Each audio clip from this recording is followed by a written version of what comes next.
It's Friday, it's game day, and I do think the Illini can beat Nebraska on Friday night, but a lot of it is going to be on the shoulders of one player. Locked on Illini, let's go.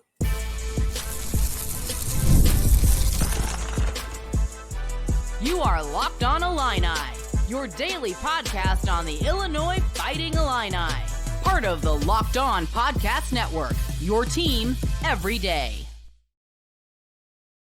Welcome back to another episode of Locked on Illini. Thank you for making us your first listen every single day. Simple reminder, you can find us on your favorite audio platform and on YouTube. Just do a search for Locked on Illini. If you'd like to support the program, please hit that like button and hit that subscribe button. It's done very quickly and it costs you nothing and it saves and it helps the channel immensely. Today we've got a fun show to talk about. It's game day. Nebraska versus Illinois. So I'm going to make my official prediction, talk about what kind of game script I see happening. And then for our second segment, it's again, it being Friday, going to bring on Kent from Casual Big Ten, and I'm going to hold his feet to the fire. If you recall, he only predicted us to win 2 games this year, and we're already at 3. Today's episode is brought to you by FanDuel. Now through September 22nd, all FanDuel customers can bet $5 and get a 3-week free trial of NFL Sunday Ticket from YouTube and YouTube TV. Visit FanDuel.com to get started. Nebraska versus Illinois, 2 top 25 teams meeting in Lincoln on Friday evening. Game starts at, I believe, 7 Central on Fox Sports. It's the marquee game of the day. It's the game that I would venture to guess 80% of the college football world is going to be watching and be focused on. Now, what's going good for the Illini is that most of the attention is going to be on the Nebraska side and in Dylan Raiola and the fantastic season he's been having and that defense and, of course, just that rabid fan base that's going to be at Memorial Stadium, especially celebrating their 400th sellout in a row. Now, whether that's a real number or not, that's up for discussion, but not important for what's going to happen on Friday night. I'm pretty sure they're going to have every seat filled for this game. Now, Nebraska opened up as an 8.5-point favorite. The line got up to as much as 10, and then it looks like it was bought down to 7.5. And this morning, as of this recording, it's about minus 8.5 for Nebraska. So a lot of people consider Nebraska a very strong favorite in this game. And if you're like me and you're checking social media and you're checking out what other content creators are saying, I'll be honest, not a lot of people are giving Illinois much of a chance on Friday night. Now, maybe that's how Brett wants it. Maybe that's how Aaron Henry and Brett Bielema and Barry Lundy Jr., they're going to talk about that in the locker room. That, hey, you're 3-0 too. The other team may be 3-0, but they're getting all the positivity and the buzz. But we're a 3-0 team. We have not lost. We deserve some respect as well. So hopefully the underdog role works for the Illini. The game script's going to be interesting. Obviously, I wish I was more confident in this game. Coming into the year, if my everydayers recall, I actually predicted a victory for the Illini in week 4. Now, granted, I want full transparency. I thought this Illini team would be playing a little bit different. I was much higher on the offensive line than what they've currently performed so far. And I really counted on that offensive line to be able to at least match up physically with Nebraska, and we'd be using Caden Fagan to really run the ball, mash it down their throats. Time of possession was going to be important, and hoping that we could rattle Dylan in what's going to be his first Big Ten game in front of a sellout crowd with the lights on, and again, the whole college football world watching. Now, I've been wrong before because, of course, I also predicted a Kansas loss, of which Illinois ultimately became victorious. So how does Illinois come out victorious on Friday night? I think when you tune into the postcast right here on this channel, I'll be going live immediately after the game is over. So definitely, again, hit that like button, hit that subscribe button, and the notification button so you know exactly the moment I go live. I think if Illinois comes out victorious in Lincoln Friday, it's going to be behind the arms and legs of Luke Altmyer. He's a kid who I've been doing my rounds this week. There's a lot of attention on this game, understandably. There's a lot of Nebraska media out there who want to learn a little bit more about our Illini. And almost consistently, one of the most talked about topics is Luke and how he's kind of transformed from the player he was last year. Now, I've talked about this.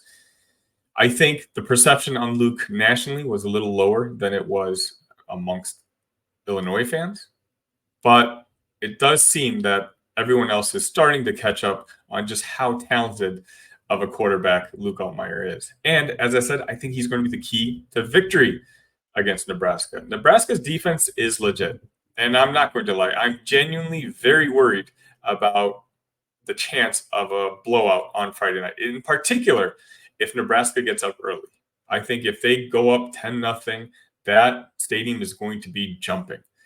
Dylan Raiola, he's going to have very minimal pressure on him, at least from an atmosphere perspective. And their defensive line is going to be gunning for Luke. And a sack here or there is going to get the crowd even more pumped and all of a sudden put us in a very unfavorable position. We've already struggled running the ball, as I mentioned before. Caden, as talented and as big as he is, the style of play that he would excel at just isn't fitting well with this offensive line right now. And so making Luke do everything is going to be tough. I said this right before the Kansas game. I talked about how I wanted Luke Altmyer to outplay Jalen Daniels. I thought about how important that was going to be, not just for the national folks, but just for the Illinois Fighting Illini and Luke's confidence. And you know what? He did. Coming into this game now, he's up to 6 touchdowns, 0 interceptions. He's playing the best football of his career and has been mistake-free up until now. If Luke can buy us some first downs with his legs, and if he can make those crucial first downs with his arm, whether it be to Patrick Bryant or Zachary Franklin, I think that's going to be the key to the game. I don't see any game script happening with the Illini coming out victorious where the MVP isn't Luke. Maybe you're different. Maybe you think the offensive line will all of a sudden gel, and I certainly hope you're right. If all of a sudden the offensive line has its best game of the season, I think our likelihood of winning Friday night greatly increases. The talent on the other side of the field is better, sure, but not that much better. Especially the way our secondary is playing. We're going to need them to try to steal some points for us, whether it's a pick six or just some sort of takeaway that puts us in favorable field position. The absolute key to this game is going to be try to get up early. Try to rattle Dylan Raiola. Sack him a couple times, as you heard Justin Adams say in our Nebraska preview yesterday. Let's see how he feels when it's a 300-pound Big Ten lineman tackling him. Make him come from behind. Nebraska has been coasting all season long. Let's see how Dylan reacts if he's down 17-10 in the third quarter and he's forced to make some plays. Can he do it? Absolutely. In fact, I think he can. A lot of the Nebraska folks I've been talking to genuinely say that Dylan is different. Dylan is one of those guys who just does not feel pressure.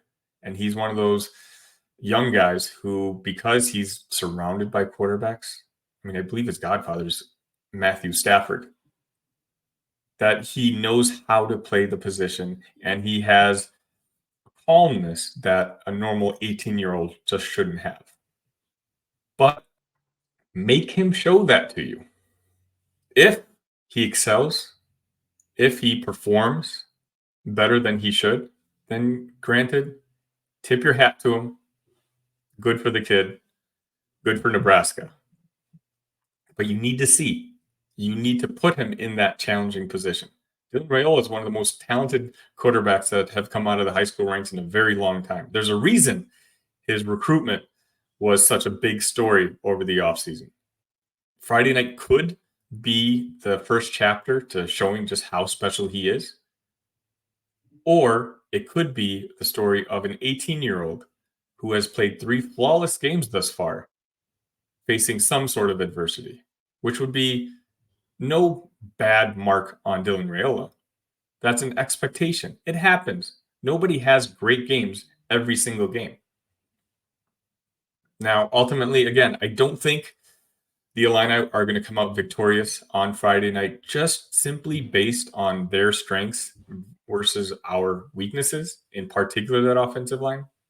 But if the Illini can get up early, and if Luke can continue to make the right decisions, the right throws when they're needed, and as some of you on the comments of these shows have talked about, it seems like Illinois has kind of hid a lot of what they wanted to do on offense the first 3 games, potentially to prepare for this game.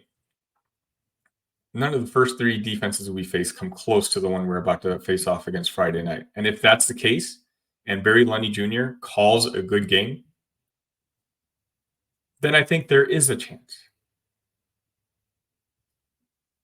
I stuck with my preseason prediction with Kansas saying that they were going to lose. So, despite me not thinking it's very likely, I'm going to say Illinois wins. And if Illinois wins, that means Luke Altmyer had a great game. And if he does have a great game, the nation will change its narrative around Luke Altmyer.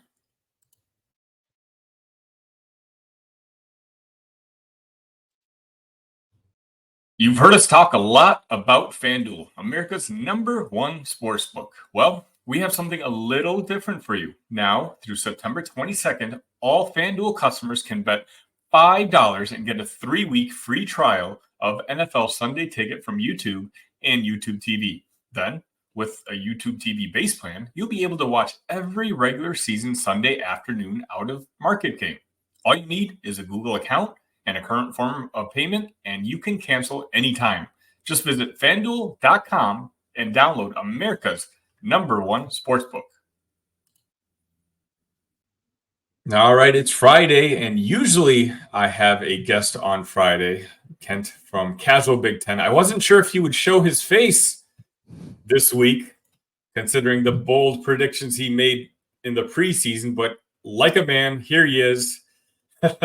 Kent, thanks for coming on.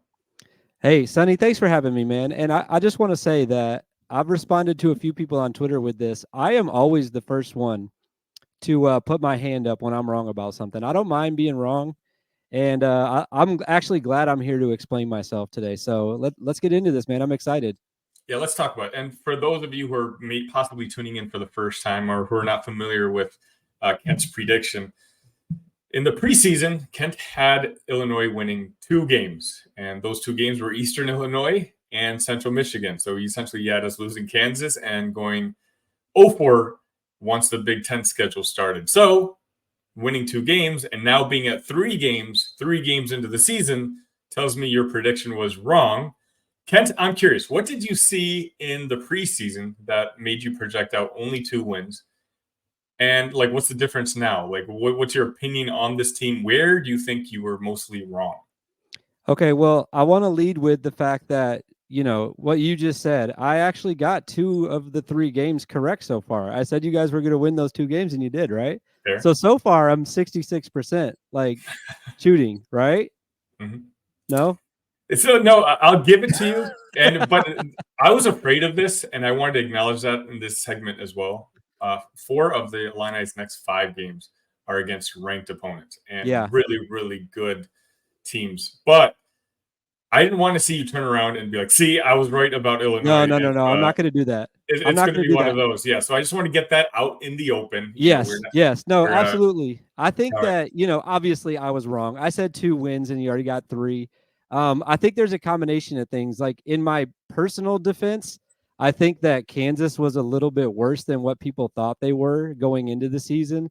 So with that particular prediction, Obviously I just missed the mark on how good I thought their quarterback was going to be. But going forward, though, I still do think that Illinois, I should say, I have changed my mind about Illinois. I kind of alluded to that last week. I don't think you guys are going, winless the rest of the season from here on out. That would be shocking if that happened. And that is what I predicted. So I obviously think that I was wrong about that. The biggest change for me is I have etched in my brain the games where Luke Altmyer did not hang on to the ball. And now he's gone through 3 games now. He hasn't thrown a pick yet. And that is something that you tried to convince me of last year over the summer. And I just wasn't hearing it. I had my blinders on and I had my Luke Altmyer's going to turn the ball over like hat on. And he hasn't done it yet. So that's been the biggest difference. And then I think that the other glaring difference when I watch Illinois play is their defense has just been so strong. It's like they're getting back to what they were 2 years ago we're just going to play really good defense. We're going to stack the box, not going to let you run the ball. And then we have athletic enough guys on the back end that we're not going to give up big plays. So really good defense. Luke has been taking care of the ball like he should, making good plays. And then, like I said, the third combination of that is that you haven't really played anyone that I thought was really great yet. But that's changing tomorrow. I'm so excited about, today. That's changing today. I'm really excited about this game, man. Yeah, and I want to be fair to you. I wasn't very high on this defense either. I was very nervous about what that side of the football was going to look like coming in. A lot of eyes were on Aaron Henry entering his second year as defensive coordinator. His first year was not a good one. But in the offseason, Brett Bielema, constantly had Aaron's back and said that he's always seen, and this is a guy who's been in college football for decades at this point. He said that he's always seen the biggest growth from a coach coming from their first season into their second season. And so he trusted Aaron Henry. And I've talked about this before. It's like when a guy like Brett Bielema says something, maybe I should put a little bit more weight into it because, again, as you mentioned, like this defense has looked fantastic. I was just on the Voice of College Football morning show Thursday morning, and we were kind of talking about how the similarities of this secondary on this year's team is from the team 2 years ago. 2 years ago, we had Sidney Brown, Quan Martin, and Devin Weatherspoon basically just terrorizing other wide receivers and quarterbacks. And this year, maybe not to that extent, but you still have guys like Xavier Scott, Miles Scott, and Matthew Bailey in the secondary. Same thing, trying to make life hard for the quarterback. So, big props to Aaron Henry, what he's been able to do this year. It's ironic almost that I was so high on the offense coming into the season, and that's kind of what's struggled the most. I don't know if it's necessarily the skill players as much as it's just an offensive line, which really hasn't figured itself out on the interior side. The 2 tackles have played fantastic, but the center and guards are having a couple issues. But the difference is last year we had the same issues, and we started off the season struggling. We barely escaped Toledo. We got boat raced by Kansas week 2, and we were tied or losing to FIU after the third game. And I believe in week 4 is when we played Penn State, and Luke Altmyer had his 4 interception first half game. This year, despite the inconsistencies on the offensive line, we're still 3-0. And so, there's a little glimpse of improvement that we were all kind of hoping for the Illini this year. And, obviously the first real test is going to come Friday night. Yeah. And I've talked about this a couple of times with some other people already. This is finally the week, I think, that, if you're somebody that watches a lot of college football or if you're focused in on the Big Ten like I am, we finally have a week where it's not just like one game that we're hanging on. There's multiple good games on within the conference that you can get excited about. And even with that happening, I'm on record as saying already, this is the game that I'm most excited about. Illinois versus Nebraska. Even more excited than Michigan, USC, even more excited than Minnesota, Iowa, which both of those games in their own right are reasons to get excited to watch college football. But I am just so intrigued with these 2 teams, the improvement that they've had from last year. And, you think about Nebraska, like we're looking for improvement for them for like the same reasons that I was just talking about Luke Altmyer. They turned the ball over a ton last year. and freshman quarterback coming in. They have a good team, possibly a great team, and that's why I'm so excited about this Friday night game, because we're really going to find out which one of these teams is going to be for real going forward, I think. Exactly. I completely agree. And let's focus on that game in the next segment. Passion, drive, and patience. The formula for winning championships is also what keeps your ride or die alive. eBay Motors has everything you need to maintain your vehicle and level it up to peak performance. Superchargers, roof racks, exhaust kits, LED headlights, and more. Whether you're into speed, power, or style, eBay Motors has you covered. With over 122 million parts for your number one ride or die, you'll always find exactly what you're looking for. And with eBay Guaranteed Fit, your part is guaranteed to fit your ride every time or your money back. Because with eBay Motors, you're burning rubber, not cash. With all the parts you need at the prices you want, it's easy to make your car the MVP and bring home huge wins. Keep your ride or die alive at ebaymotors.com. Eligible items only. Exclusions apply. eBay Guaranteed Fit only. Available to U.S. customers.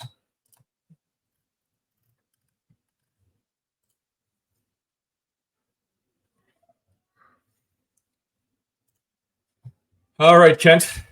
Friday night, the whole world's going to be watching Nebraska and Illinois. It's 400th sellout in a row for the Cornhuskers at Memorial Stadium. Now, how much truth there is behind that 400 sellout depends on who you ask. But let me ask you, what in particular are you looking for from each team when it comes to this game tonight? So I think that I'm just looking at the defensive side of the ball for both teams, I think. And that's not usually how I watch football either. I'm usually more excited about the offense, but I think that whichever defense actually plays better, because I see a lot of similarities. Like first 3 games, both giving up less than 10 points per game on average. Both of them have done a pretty good job stopping the run, not giving up big plays. So whichever defense I think has the most success and can continue to do the things that they've done in the first 3 games, I tend to lean that that's the team that's probably going to come out with the win. Yeah, for the most part, I agree. I understand that when you say Nebraska, a lot of people's ears perk up. They have a big gravity when it comes towards attention. But if you look at the 3 games they've played, you mentioned it earlier, like Kansas and Colorado are the 2 perceived big teams. But on a neutral field, who would be favored between Kansas and Colorado? I still think probably Kansas, if I had to guess. But my point being, Nebraska's kind of coming into this game with a lot of hype, a lot of excitement. But when you kind of talked about them in the offseason, every single analyst out there essentially had them starting 6-0, 7-0. So really, they're kind of living up to their expectations. Now, maybe with Dylan at quarterback, he's exceeded expectations and he looks like he's the real deal, especially for a freshman at 18. But what I like about this game is not many people are giving Illinois a chance here. I feel like every time I look at whether it's another content creator or social media, if it's not an Illinois-based account, then they've got Nebraska winning by who knows what. So for me, I'm kind of interested in seeing. I thought when the spread had gotten up to 10, Nebraska minus 10, that was crazy and ludicrous. I genuinely think, along the lines of what you're saying, this is going to be a game of defense. The first team to 24 is going to come out victorious tonight, but we'll see. I'm hoping the offensive line issues can kind of fix themselves at least, because I talked about this in the first segment. If Caden Fagan is able to do what he did last year, then I think we're going to be in much better shape. But if he's not, then the pressure is going to be all on Luke Altmyer to make those plays. Is he capable of doing it? Yes. But that's still a lot of pressure going up against one of the top 3 defenses in the conference. Yeah. I think that this obviously goes without saying, but if this game is at Illinois instead of Nebraska, I would feel a lot stronger about Illinois, quote unquote, pulling an upset in this game. But I do think that there's something to be said about the home field advantage in this game and the way that Nebraska does play at home, or at least what they've shown so far this year. So that's a big part of it as well.